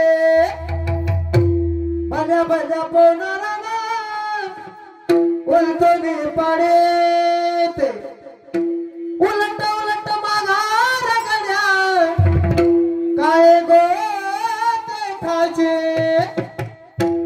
भरला पूर मायेचा वाहून यादाशी भव नदीच्या पाणी रे गड्या मोठे ओढते भल्या भल्या पोनाला उलटोने पाडे ते. आणि म्हणून या संसार रूपी भवसागरामध्ये एक दिवस आपल्याला जायचंय हे निश्चित आहे. आणि म्हणून जे करायला पाहिजे ते आता करा. पण आम्ही म्हणतो आमचं वय आधी म्हातारपणे आम्ही प्रपंच करू आम्ही संसार करू. अजिबात नाही. वय निघून गेलं त्या परमात्म्याला काही किंमत. त्याचं कारण संसारातला अनुभव. संसार सुरुवातीला गोड आहे पण नंतर कडू आहे. आणि परमार्थ सुरुवातीला कडू आहे पण शेवट गोड आहे की नाही? हा परमार्थ हा पहिला कडू आहे पण तो नंतर गोड आहे. म्हणून बापू जे करायला पाहिजे ते आताच करा. आम्ही म्हणतो एखाद्याला बाबा धर्माचं पालन कर माळ गळ्यामध्ये घे. तो म्हणतो काय करायचे बुवा माळ? आपल्या धर्मामध्ये तुळशीला लय महत्व आहे. माता मावल्यानं बरोबर की नाही? ज्या बाईच्या घरासमोरची तुळस अशी खुललेली अशी टवटवीत आहे समजायचा तिचा प्रपंच सुद्धा त्या तुळशी सारखाच आहे. आणि जिची तुळस अशी मान टाकलेली समजून जायचं. आपल्या धर्मात तुळशीला महत्व आहे. एकदा बिरबल आणि अकबर वनामध्ये शिकारीला गेले. बिरबलाला एक तुळशीचं रूप दिसलं सागर दादा. बिरबलाने त्या रोपाला नमस्कार केला. बादशाहला रागाला, अरे बिरबल ये क्या है? ये हमारा भगवान है. बादशाहने तुळशीचं रोप उपटला आणि फेकून दिला. असे चालत चालत गेले खाली. तुम्ही सगळे शेतकरी, ते जंगलामध्ये एक वेल येते ना, तिला चिंच सारख्या फळं लागतात, त्याला खाज लागते, काय म्हणतात का? प्रत्येकाची भाषा वेगळी असते. ते कुले का कोच खुली का काहीतरी म्हणतात प्रत्येकाची भाषा. ते चांगले पिकून लालपून झाले होते आणि बादशाला त्याचं वर्म. बिरबल गेला आणि त्या रोपाला, अरे बिरबल ये क्या है? ये उससे भी बड़ा भगवान है. गेला ना उपटायला, कपडे काढून डोळायला लागला गरम रस्त्यावर. अरे बिरबल अभी क्या करना पडेगा? पहिले भगवान के पास जाना पडेगा. कुठं टाकलं शोधा. ते काढलं, त्याचा पाळा काढला. अरे बिरबल तुम्हारे भगवान बहुत कडक है. अरे बाबा 31 कोटी और बाकी है, ये तो खाली सुरुवात है. आमच्या देवाच्या नादाला लागायचं नाही. आणि म्हणून ज्या पांडुरंग परमात्मानं तुम्हाला आम्हाला आज 3.5 हाताचा एवढा मोठा भंडारा दिला, हे परमेश्वराची आपल्यावर देणगी आहे बाबा. कोणी जे करायला पाहिजे ते आताच केलं पाहिजे. हात दिले कशासाठी? हस्तम पवित्रम यदि दान पुण्य, पादम पवित्र यदि तीर्थयात्रा, कंठ पवित्रम यदि नाम घोष, हृदय पवित्रम यदि ब्रह्मनिष्ठा. त्या जीवनामध्ये मूलभूत कर्तव्य ती माणसानं पार पाडलीच पाहिजे. नाहीतर जन्माला आला, खाका खाल्ला आणि उलटून गेला, काही त्याचा उपयोग. तुका म्हणे लोकीच्या व्यवहार आहे आणि नका डोळे धुरे. डोळ्यामध्ये कोणत्याही प्रकारचा सत्तेचा धूर येऊन आपलं जीवन बर्बाद घालू नका. म्हणून सगळ्यांनी एकदा हाताने टाळी वाजवा आणि मुखाने त्या परमेश्वराचं चिंतन करावे.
तीक्ष्ण उत्तरे हाती घेऊन बाण फिरे, हेचे आम्हा करणे काम बीज वाढवावे नाम. नाही भीडभाड तुका म्हणे सणा थोर, हेचे आम्हा करणे काम बीज वाढवावे नाम. विठ्ठल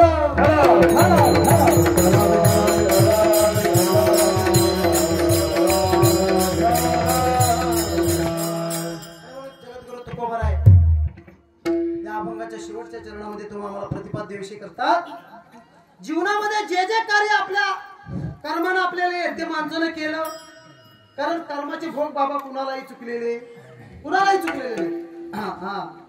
धर्म महत्वाचा आहे. जसा आपल्या कोकणावर ज्यांचे उपकार आहेत असे परशुराम, बघा ना परशुरामांचे, प्रभू परशुरामांचे किती उपकार आपल्यावर आहेत महाराज, बघा की नाही. पदस्पर्शाने पावन झालेली आपली कोकण भूमी ही परशुरामांच्या पदस्पर्शाने पावन झालेली आहे. म्हणून बघा, ऐका, कोकणाला का महत्व आहे ऐका. कोकणाच्या पूर्वेकडचा सह्याद्री, कोकणातल्या माणसांच्या यशाच्या जीवनगाथा किती आहेत त्या मोठ्या सांगतात. आणि पश्चिमेकडचा सागर आमच्या कोकणातल्या माणसांचं चरित्र किती खोल आहे याचं वर्णन करत असतात. म्हणून बघा, बाकी घाटावर सगळीकडे आत्महत्या करतात, पण कोकणातला शेतकरी कधी आत्महत्या करत? त्याचं कारण आहे आपल्या डोक्यावर हात प्रभू परशुरामांचा आहे. हा, किती धर्माचं पालन परशुरामांनी केलं बघा ना. हा, परशुरामांची आई रेणुका माता, बरोबर ना. पतिव्रता होत्या, साध्या पतिव्रता नव्हत्या. रोज आपल्या नवऱ्याला पाण्या आंघोळ आपल्या देवाची पूजा करण्यासाठी पाणी आणायचे. कशातनं? साडीच्या पदरातून. आमचा हांडा नळावरनं घरात साधं होतं का पातिव्रत्य? पण ऐका, एक दिवस रेणुका माता नदीवर गेल्या, माशाचा संसार पाहिला, पत्रात पाणीच राहिनो. घेतलं पाणी की पडून जायचं. तिथं जमदग्नींना कळलं. हा, आणि जमदग्नी गोत्राची माणसं असतात ती फार कडक असतात. म्हणून पूर्वी जमदग्नी गोत्राच्या जे सोयरीक जोडायच्या तिथं लोक का तर ते कडक असतात. हा, जमदग्नींना कळलं होतं. मग 3 मुलांना सांगितलं, म्हणलं उडवा मुंडक. पण तिघांनी काय उडवलं? तेवढ्यात परशुराम आले. म्हणलं परशुरामा उडवायचं मुंडक. एका क्षणात फरशी घेतली आणि मुंडक उडवलं.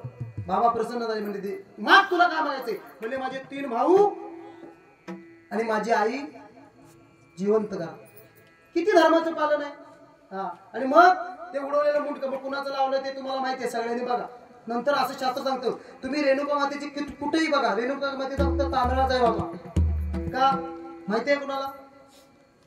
ज्यावेळेस रेणुका मातेचं देवासन झालं त्याच्या अगोदर रेणुकाने परशुरामाला सांगितलं होतं, मला अशा ठिकाणी मोक्षाचा हे कर, मला म्हणजे माझा दान कर.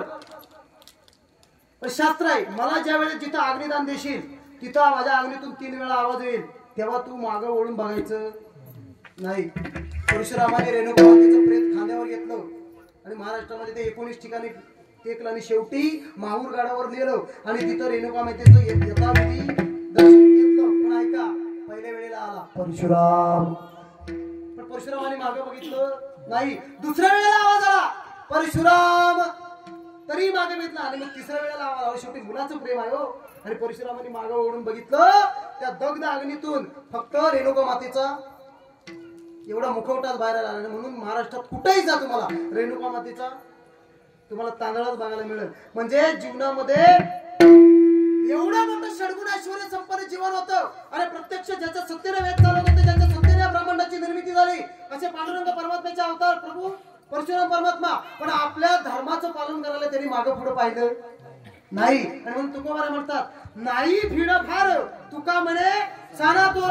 धर्माचं पालन करत असताना तो कुठल्या कुळात, तो कुठल्या जातीत, कुठल्या धर्मात जन्माला आला याच्याशी त्याला घेणं देणं नाही. धर्माचं पालन करत असताना जीवनामध्ये माणसाला योग्य संगतीनं जाऊन मिळालेला मानव जन्म आपल्या सत्कर्मी लावणं हे जीवनातलं सगळ्यात मोठं धर्माचं कर्तव्य. म्हणून जीवनामध्ये शेवटचा पर्याय सांगतो तुम्हाला, माणसाची संगत चांगली, संगत चांगली पाहिजे.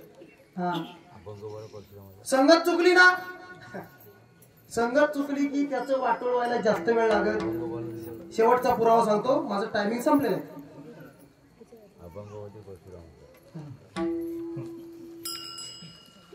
ऐका, एवढं सांगितलं परशुरामाचा अभंग होते. ते उद्याच महाराज घेणार. कुठं होतं मी? संगत. जीवनामध्ये संगतीला महत्व आहे. संगत चुकली किती मोठं षडगुण ऐश्वर्य संपन्न जीवन असू दे, वाटोळ व्हायला जास्त वेळ लागत नाही. संगत चांगली पाहिजे. मग संगत करायची आहे तर संगत संतन की करले. संगत चुकली ना, ऐका 2 मिनिटात महाभारत सांगतो. महाभारतामध्ये असे वीर होते, तिकडे कौरव किती होते? 100. आणि पांडव किती होते? 5. हा, मग जिंकाय कोण पाहिजे होते? जास्त का कमी? जिंकायला पाहिजे होते कौरव. पण त्यातला एकही चटणीला शिल्लक राहिला. कुठं बघितलं काय दुर्योधन का ढाबा? बघितलाय? आबाचा ढाबा आहे पण दुर्योधन ढाबा. चुकीची संगत केली. तुम्ही जर महाभारत वाचलं तर आमचे पांडुरंग दादा बसलेले आहेत, दत्ताराम महाराज आले बसलेले आहेत. तुम्ही महाभारत वाचून बघा. कौरव पक्षामध्ये सगळे नीतीने लढणार होते. एक दुर्योधन सोडला ना, सगळे कृपाचार्य, द्रोणाचार्य, भीष्माचार्य, अश्वत्थामा, कर्ण ही काय साधी मंडळी होती?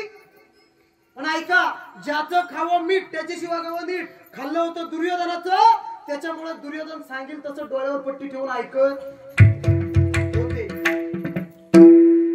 त्याच्यामध्ये एक तादात्म्य होतं, त्याचं नाव होतं पितामह भीष्म. भीष्म म्हणजे साधी व्यक्ती नव्हती महाराज. ऐका, पितामह भीष्मांचा अधिकार 2 मिनिटात सांगतो ऐका. पितामह भीष्माचार्यांचे वडील राजा शंतनू, वय वर्ष होतं 80. 80व्या वर्षी राजा शंतनूला लग्न करण्याची इच्छा झाली. भीष्माला म्हणला, भीष्मा काल वनामध्ये गेलो, एक कोळ्याची मुलगी पाहिली, मला आवडली, मला लग्न करायचंय. कितव्या वर्षी? 80व्या वर्षी. भीष्म म्हणाला, बाबा घाबरू नका, उद्या जातो मी तुमच्या लग्नाची मागणी ठेवतो. आता तो तेव्हाचा भीष्म होता. आता जर कलियुगातला जर सांगत होता भीष्म असता आणि त्या 80 वर्षाच्या म्हाताऱ्याने जर आपल्याकडे लग्नाला पोरगी मागितलं तर आपण त्याला रेल्वे गाडी नाही ढकलू का त्याचं लग्न लावू? भीष्म हा कर्तबगार मुलगा होता. ऐका, शास्त्र ऐका. भीष्म उठला, त्या सत्यवतीच्या बापाकडे गेला, म्हणला माझ्या वडिलांना तुमची मुलगी आवडली नाही, पण शास्त्र असं सांगतंय लग्न करताना किमान मुलगी ही नवऱ्यापेक्षा किती वर्षांनी कमी पाहिजे? 5 वर्षांनी कमी पाहिजे. आता पळून जातं त्यांचा सोडा विषय, ते काय वय मध्ये राहिलेलीच नाही. भीष्माने सांगितलं तुमची मुलगी माझ्या वडिलांसाठी मुलगी पाहिजे. मुलीचा बाप म्हणाला, काय मूर्ख आहे का तुझ्या 80 वर्षाच्या म्हाताऱ्याला माझ्या 15 वर्षाची मुलगी? शास्त्रामध्ये समीकरण बसत भीष्माच्या लक्षात आलं वडिलांचं वय जास्त आहे म्हणून लग्न होत नाही. भीष्माचार्याने हातावर पाणी घेतलं आणि पहिली प्रतिज्ञा केली.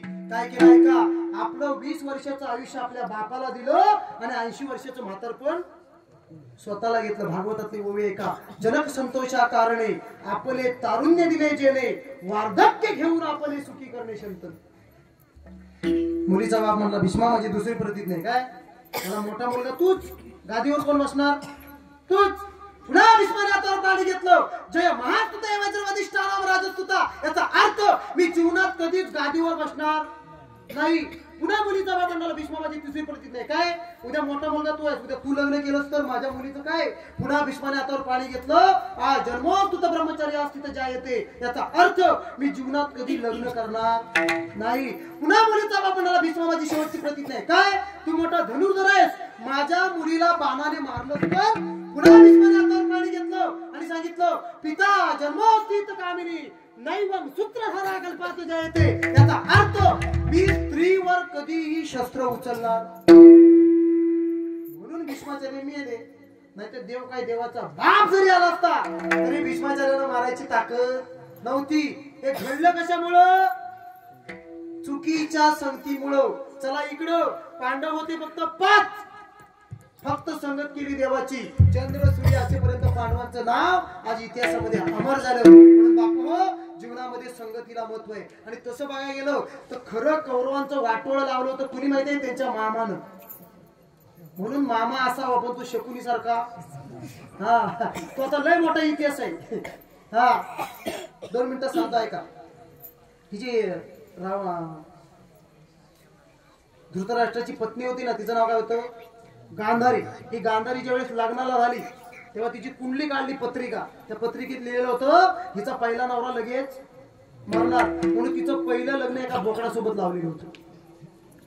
आणि ही गोष्ट धृतराष्ट्राला समजली तेव्हा धृतराष्ट्राने त्या गांधारीचं सगळं कुटुंब बंदिशाळेत टाकलं. आणि मग गांधारीनं आपल्या नवऱ्याकडे याचना केली, म्हणजे आमच्या एवढ्या कुटुंबातला एक तरी माणूस जगला पाहिजे. मग धृतराष्ट्राने एकच ताट जेवणाचं दिलं. माणसं होती 5-6. मग सगळ्या माणसाने विचार केला आपल्यातला एकच जगवायचा, पण जो जगेल त्याने या धृतराष्ट्राचं खानदान सुद्धा जिवंत ठेवायचं.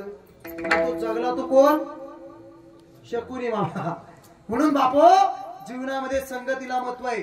संगत चांगली असेल जीवनामध्ये आपलं कल्याण झाल्याशिवाय राहत नाही. संगतीच्या बळावर आता बघा ना, या कलियुगामध्ये आम्ही सुद्धा केवढं, आमचे लोट्यातून दीपक दादा आलेले तर आंबेडे महिला कीर्तन महोत्सव आम्ही करतो. साधी गोष्ट आहे का? साधी गोष्ट नाही. रोजच्या 2,500 माणसं जेवायचं साधं काम नाही. कसं होतं काय होतं परमेश्वराला माहिती आहे. का? आम्ही संगतीत चांगल्यांच्या बसतो. ही अशी देवासारखी माणसं आम्हाला भेटतात. आमच्या एकनाथ दादांसारखी देवासारखी माणसं भेटतात. काय अशक्य आहे? तुमचं कर्म योग्य असेल, तुमचं पालन धर्माचं असेल तर जीवनामध्ये तुम्हाला कुठलीच गोष्ट कमी पडत नाही. म्हणून जगद्गुरु तुकोबाराय म्हणतात, नाही भीड फार तुका म्हणे साना थोर. जीवनामध्ये लहान मोठा उच्च नीच श्रीमंत याच्याशी धर्माला काही घेणं देणं नाही. जो सत्याने वागला धर्म त्याच्या पाठीशी उभा राहिला. अभंगाचं शेवटचं जग नाही भीड फार, नाही भीड फार, नाही भीड फार, नाही भीड फार.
नाही भिडवार तुका म्हणे साना तोर हेच आम्हा करणे काम बीज वाढवावे नाम. जीवनामध्ये नामाचं महत्व एवढं श्रेष्ठ आहे की आपल्या जीवनामध्ये नामस्मरणाने आपल्याला इच्छित स्थळ आपल्याला प्राप्त होतं. म्हणून बापू जीवनामध्ये जे करायला पाहिजे ते आता करा. म्हणून आमच्या धर्मामध्ये सर्व बलशाली असलेला सर्व शक्तिमान असलेला पांडुरंग परमात्मा त्याच्या नावाचं गुणगान आपल्या जीवनामध्ये तुम्ही धारण करा. मिळालेला मानव जन्म सार्थक केला. ज्ञानेश्वर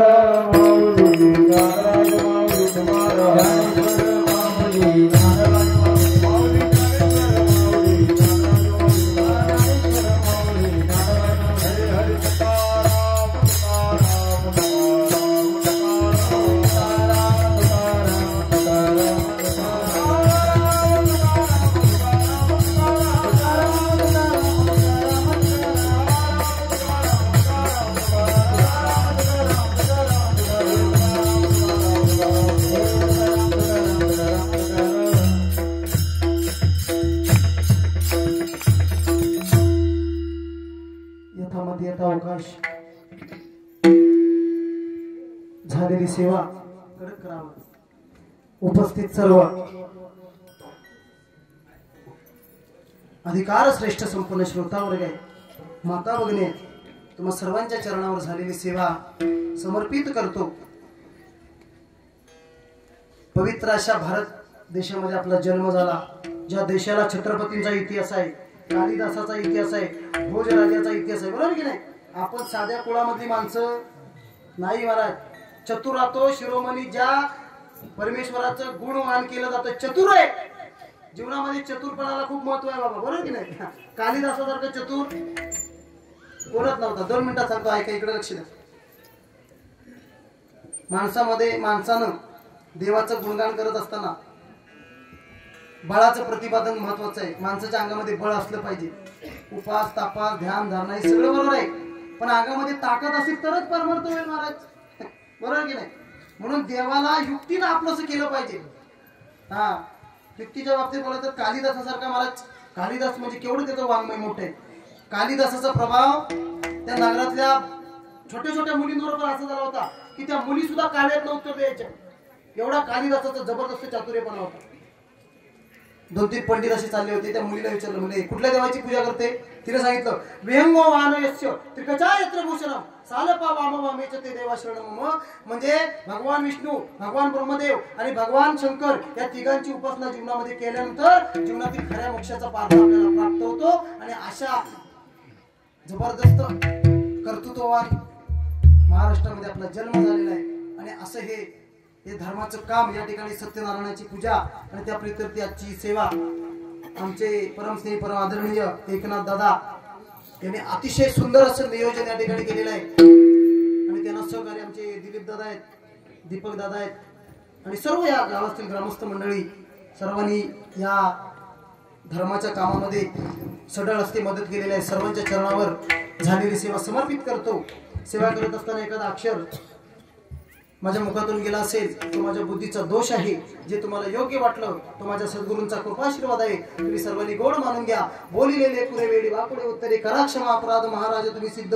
या ठिकाणी या कीर्तन रूपी सेवे करता माझ्या गुरुस्थानी असणारे आमचे पवार बाबा, दत्ताराम आयरे महाराज, पांडुरंग येसरे दादा, ही दिग्गज मंडळी आहे महाराज. बरोबर की नाही? यांच्यासमोर कीर्तन करायचं म्हणजे साधं काम नाही. पण ज्ञानोबरांची ओवी आहे, एरवी मी मूर्खू जरी जाहलो अविवेकू परी संत कृपादी पदू सजवलं असे. तुम्हाला सगळ्यांच्या अनुषंगाने इथं बोलण्याचा प्रयत्न केलेला आहे. तुमच्या पायाच्या प्रसादे काय बोललेले निरुत्तर. हा, आणि म्हणून पुन्हा झालेली सेवा तुम्हा सर्वांच्या चरणावर समर्पित करतो. जाता जाता परमेश्वराकडे एकच मागणं मागतो की या मंडळाचं हे जे कार्य आहे, श्री सिद्धिविनायक मित्र मंडळाचं हे कार्य आहे, ते असंच चंद्र सूर्य असेपर्यंत फुलो पदो आणि निहाळो आणि त्यांना सर्वांना सुखाचा वाटा या सेवेतून प्राप्त होऊ दे अशी परमेश्वराची मी प्रार्थना करतो. ज्यांच्यामुळे इथे येण्याचा योग आला त्यांच्या चरणावर झालेली सेवा समर्पित करतो. चोपदार दादा तुम्हाला या ठिकाणी शिरसाष्टांग दंडवत करतो. आमची सर्व दिग्गज मंडळी, महाराज मंडळी सर्वांच्या चरणावर झालेली सेवा आमचे पडवेकर बाबा या कीर्तन रूपी सेवे करता. आज बघा पाऊसच पडलाय कलाकारांचा. हा, नाही तर यातला एक पण भेटत नाही. 1000 रुपये देऊन आज कसा काय पूर आलाय काय माहिती.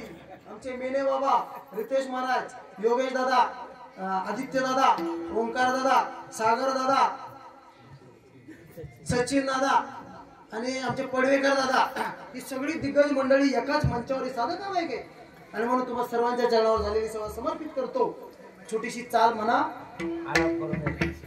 नाही विडभार नाही विडभार नाही विडभार नाही विडभार नाही विडभार नाही विडभार नाही विडभार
वाजव सगळ्यांनी वाजव सगळ्यांनी वा वा वा या कीर्तन रूपी सेवेकरता माझ्यासोबत मृदुंगाचार्य आमचे आदित्य महाराज मेस्त्री आणि इकडे आदित्य महाराज पडवेकर असे दोन रत्न आपल्या या महाराष्ट्रातली तुम्हाला सुद्धा या ठिकाणी शिरसाष्टांग दंडवत साऊंडवाले दादा तुम्हाला सुद्धा या ठिकाणी खूप खूप शुभेच्छा अतिशय सुंदर साऊंड तुम्ही लावला त्याबद्दल तुमच्याही चरणावर सेवा समर्पित पुनश्च सर्वांना उदंड आयुष्य लागो अशी भगवंताच्या चरणावर प्रार्थना करतो. नित थांबतो विठ्ठल